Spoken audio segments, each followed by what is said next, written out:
அனைவருக்கும் வெற்றி தமிழ் பயிற்சி அகாடமியின் சார்பாக இனிய வணக்கம். இந்த ஷார்ட்ஸில் நம்ம 10th சோஷியல் சயின்ஸில் வளங்கள் அப்படின்ற பாடம் புவியியல் பகுதியில் இருக்குங்க. ஸோ அதில் இந்த பக்கத்தில் இருக்கக்கூடிய பாக்ஸ் கொஸ்டினை நம்ம பார்க்க போகிறோம். ஸோ நம்ம பார்க்கக்கூடிய பகுதி இந்த பகுதி தாங்க. ஸோ மொத்தம் 3 பாக்ஸ் கொடுத்துருக்குறாங்க. 3மே ரொம்ப ரொம்ப இம்பார்ட்டன்ட்டு பாருங்கள். ஃபஸ்ட் ஒன் தேசிய காற்றாற்றல் நிறுவனம். அதாவது தேசிய காற்றாற்றல் நிறுவனம் அப்படின்னா national institute of wind energy அப்படின்னு சொல்லுவோம். இதோட ஹெட் குவார்ட்டர்ஸ் எங்கே இருக்குது அப்படின்னு பார்த்தீங்க அப்படின்னா நம்ம சென்னை தாங்க. ஸோ அதனால தான் இந்த கொஸ்டின் நமக்கு கேட்பாங்க. ஸோ அப்போ இந்த சென்னையில் இந்த நிறுவனம் ஒரு அட்டானமஸ் பாடியாக செயல்படுது. இது எப்போ கொண்டு வந்தாங்க அப்படின்னா 1998 கொண்டு வந்தாங்க. ஸோ 1998 கொண்டு வந்தாங்க. ஸோ இதனுடைய வேலை என்ன அப்படின்னு பார்த்தீங்க அப்படின்னா காற்றோட தரத்தை மதிப்பீடு செய்கிறது. அதாவது வளங்கள் எப்படி இருக்குன்னு மதிப்பீடு செய்கிறது, காற்றோட தரம் எப்படி இருக்குன்னு ஆய்வு பண்ணுறது, அதுக்கப்புறம் சான்றளிக்கிறது. இதுதான் இவங்களுடைய வேலை.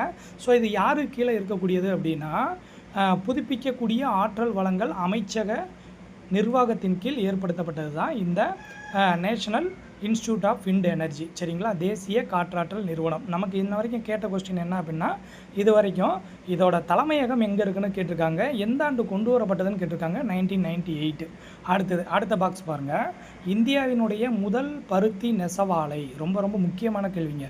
இந்தியாவிலேயும் முதல் பருத்தி நெசவாலை எப்போது கொண்டு வரப்பட்டது அப்படின்னா 1818 கொல்கத்தாவுக்கு அருகில் இருக்கக்கூடிய போர்ட் கிளாஸ்டர் அப்படின்ற இடத்துல தொடங்கப்பட்டதுங்க. மிக முக்கியமானது, நல்லா பார்த்துக்கிறணும்.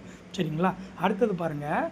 பருத்தி இலையிலிருந்து விதைகளை பிரித்தெடுக்கக்கூடிய முறைக்கு என்ன பெயர்? இதெல்லாம் நிறைய டைம் கேட்டுட்டாங்க.